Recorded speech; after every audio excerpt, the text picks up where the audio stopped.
President Trump will host his 9th cabinet meeting of the year alongside his incredible cabinet, who continue to deliver for the American people at a record pace. Later in the afternoon tomorrow, the president will make an announcement in the Oval Office on his initiative to create Trump accounts to give the next generation of Americans a jump start on savings. It will be a very exciting announcement indeed, especially for all of the parents across the country with young children and babies. On Thursday, President Trump will host the presidents of the Republic of Rwanda and the Democratic Republic of Congo to sign the historic peace and economic agreement that he brokered. On Thursday night, the President and the First Lady will celebrate one of America's greatest traditions, the lighting of the national Christmas tree on the Ellipse. And on Friday, President Trump will attend the FIFA World Cup final draw at the Kennedy Center. You all will be seeing and hearing from the President every day this week, so you have me today, and then he will take on the rest of the week himself. Next, I would like to address the horrific tragedy that took place in our nation's capital last week. A foreign terrorist that the Biden administration failed to properly vet ambushed 2 members of the West Virginia National Guard who were honorably serving here to keep the residents and visitors of Washington, D.C. safe. U.S. Air Force Staff Sergeant Andrew Wolf was severely wounded in the attack and remains hospitalized while he continues to fight for his life. Tragically, U.S. Army Specialist Sarah Beckstrom died of her wounds. She was just 20 years old.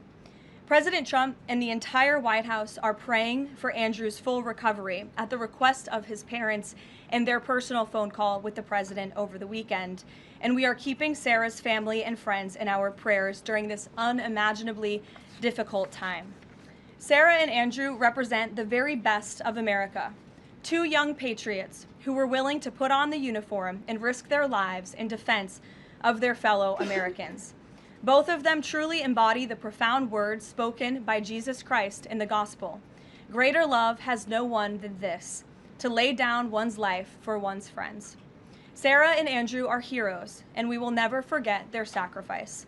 That means ensuring the monster responsible for this atrocity is prosecuted to the fullest extent of the law and faces the most severe punishment possible.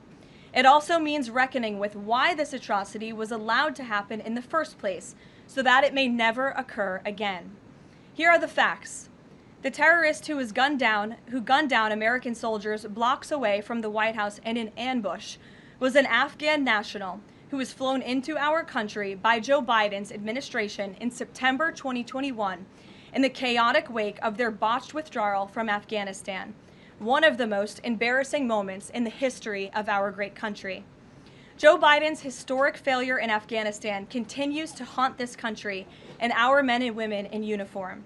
Not only did this surrender lead to a suicide bombing that killed 13 American heroes in Kabul, but now National Guard troops were shot on U.S. soil by the same kind of enemy.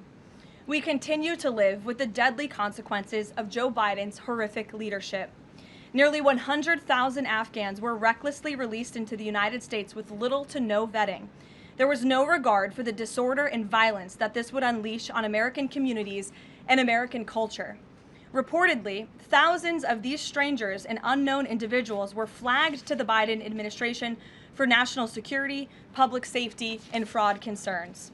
But the terrifying truth is that the Afghanistan debacle is just a small part of Democrats' complete and total betrayal of the American people during the Biden years. The tragedy that we just witnessed the day before Thanksgiving is a reminder that untold thousands of terrorists, gang members, and criminals were invited into our country and remain here to this very day. The border is now secure, thanks to President Trump, but the threat in our interior remains real and urgent. These public safety threats are already inside our land. And President Trump was elected on a promise to find and remove them. And he has already taken significant steps and made significant progress towards fulfilling this promise.